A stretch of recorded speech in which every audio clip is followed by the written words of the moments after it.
அனைவருக்கும் வணக்கம் ஃப்ரெண்ட்ஸ். இன்றைக்கி நான் வந்து குழி பணியாரம் செய்யலான்னு இருக்கிறேன். அதுக்கு வந்து நம்ம வீட்டில் நம்ம அரைப்போம் இல்லையா, இட்லிக்கு அந்த மாவு தான் எடுத்துருக்கிறேன். டெய்லி இட்லி தோசையை சாப்பிட்றோமே, சரி நம்ம இந்த மாதிரி குழி பணியாரம் செய்யலாம்னு சொல்லிட்டு எடுத்துருக்கேன் ஃப்ரெண்ட்ஸ். அதுக்கு தேவையான பொருட்கள் வந்து வெங்காயம், காஞ்ச மிளகா, அது கருவேப்பிலை, கொத்தமல்லி, தக்காளி, அதுக்கப்புறம் வெள்ளை உருண்டை எடுத்து வச்சுருக்கேன், கொஞ்சம் சால்ட்டு ஃப்ரெண்ட்ஸ். இப்போ நம்ம என்ன பண்ணலாம், அடுப்பு பற்ற வச்சுட்டு நான் கொஞ்சோண்டு எண்ணெய் ஊற்றுறேன் ஃப்ரெண்ட்ஸ். இதுக்கு வந்து வதங்கிறதுக்காக.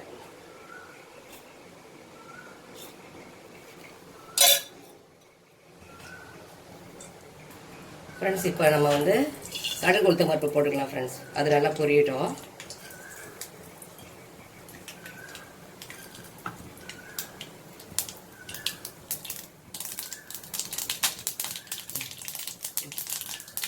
அதுக்கப்புறம் வந்து உளுந்து, கடலை உளுந்து போட்டிருக்கேன் ஃப்ரெண்ட்ஸ். அதுக்கப்புறம் காஞ்ச மிளகாய், அதுக்கப்புறம் வெங்காயம், கருவேப்பிலை, கொத்தமல்லி எல்லாத்தையும் ஒன்றா போட்டுக்கலாம் ஃப்ரெண்ட்ஸ்.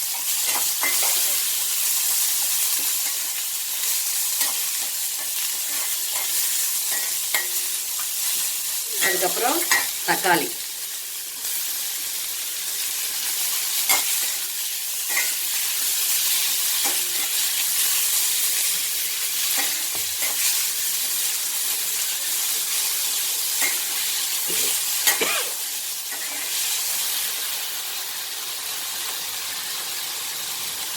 ஃப்ரெண்ட்ஸ் இது வந்து லைட்டாக வதங்கினாலே நம்மளுக்கு போதும்.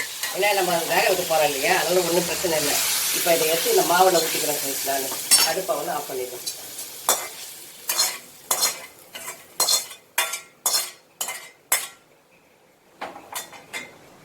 ஃப்ரெண்ட்ஸ் ஏற்கனவே நம்மளுக்கு மாவில் வந்து உப்பு இருக்கும். அதனால் வந்து இப்போ நம்ம வதக்கணும் இல்லையா, அதுக்கு மட்டும் நம்ம கொஞ்சோண்டு இவ்வளோ உப்பு போட்டால் போதும் ஃப்ரெண்ட்ஸ். ரொம்ப போட தேவையில்லை. இப்போ பாருங்கள், பணியாரத்துக்கு நான் மாவு ரெடி பண்ணிட்டேன் ஃப்ரெண்ட்ஸ். அந்த ஒவ்வொரு குழியிலையும் நம்ம என்ன பண்ணணும், எண்ணெய் ஊற்றிடணும் ஃப்ரெண்ட்ஸ். இப்போ எண்ணெய் ஊற்றிட்டு அதுக்கப்புறம் தான் நம்ம மாவு ஊற்றணும். மாவு வந்து ஃப்ரெண்ட்ஸ் சின்ன கரண்டியாக நம்ம எடுத்துக்கணும். பெரிய கரண்டியாக எடுத்துகிட்டேன்னு வச்சுக்கோங்களேன், அது சைடெல்லாம் போயிடும். அதனால் திட்டமாக அந்த குழியில் அழகாக நம்ம ஊற்றணும் ஃப்ரெண்ட்ஸ்.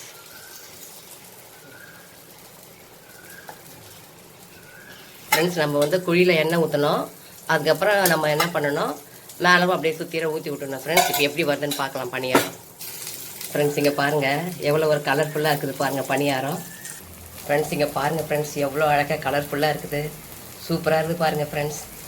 ஃப்ரெண்ட்ஸ் இது வந்து நான் வந்து எப்போ திரும்ப செய்வேன், இந்த இட்லி மாவு வந்து புளிச்சிச்சுன்னு வச்சுக்கிங்கன்னா, இப்போ வேறு சம்மர் சீசன் ஆச்சு, சீக்கிரம் புளிச்சிது.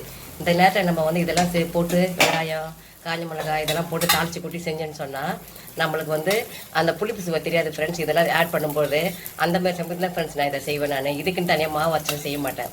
இதுக்கு வந்து ஃப்ரெண்ட்ஸ் நம்ம கார சட்னி ரெடி பண்ணி சாப்பிட்டா செம்ம சூப்பராக இருக்கும் ஃப்ரெண்ட்ஸ். Thank you friends.